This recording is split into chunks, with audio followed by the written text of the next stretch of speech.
இன்று நாம் இருப்பது தமிழகத்திலா அல்லது பாகிஸ்தான், ஆப்கானிஸ்தான் போன்ற நாட்டிலையா என்பது போல் எனக்கு தோன்கிறது. ஏனென்றால் ஒரு விநாயகரை இந்து பெரும்பான்மையாக வாழ்கிற நாட்டில் ஒரு விநாயகரை நான் வைத்து வழிபட இவ்வளவு சிரமங்கள் எடுக்க வேண்டியிருக்கு. காவல்துறை ஒரு பக்கம் மிரட்டுது. ஒரு சிலை வைக்கிறாங்கன்னா அங்க என்ன சட்ட ஒழுங்கு வந்துடும். முழுமையா இந்துக்கள் வாழ்ற ஒரு ஊர்ல ஒரு சிலையை வச்சு வழிபாடு பண்ணி ஒரு ஊர்வலமா எடுத்து போய் கரைக்கிறதுல என்ன சட்ட ஒழுங்கு வந்துடும். அப்படியே வந்தாலும் அந்த சட்ட ஒழுங்கை காக்கிற வேலை யாருக்கு? காவல்துறை சட்ட ஒழுங்கை காக்க வேண்டியது காவல்துறையோட வேலை.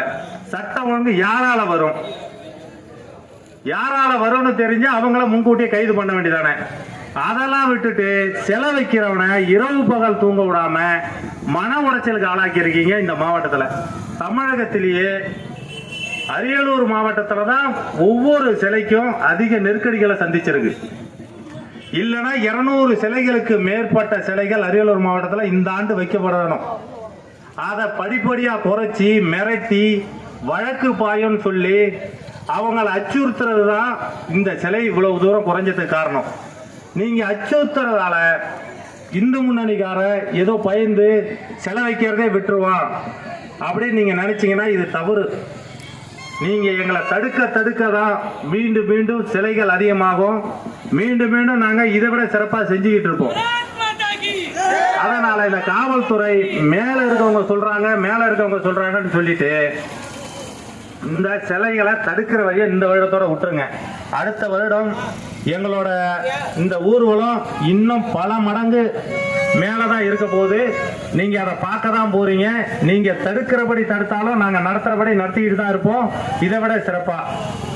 இப்போ இந்த சனாதனம் இந்த ஒரு மாத காலமாக இந்த ஊழலை மறைக்கிறதுக்காக திமுக ஒரு திட்டம் போட்டிருக்கு. சனாதனத்தை அழிப்பேன் அப்படின்னு சொல்லிட்டு உதயநிதி பேசியிருக்கார். அந்த உதயநிதி கல்யாணம் பண்ற பொண்ணு கிருத்திகா யாருன்னா ஒரு கிறிஸ்துவர் உள்ள பூந்தனால பாதிரியார் அந்த குடும்பத்துல பூந்து இன்னைக்கு இருக்கிற முதல்வருக்கு என்ன நடக்குதுன்னு கூட தெரியல. அவர் ஒரு மௌன சாமியாரா உட்கார வச்சுட்டு இந்த கிறிஸ்துவர்னு அவரே ஒத்துக்கிட்ட உதயநிதி தான் இன்னைக்கு ஆட்சியை பண்ணிக்கிட்டு இருக்கார்.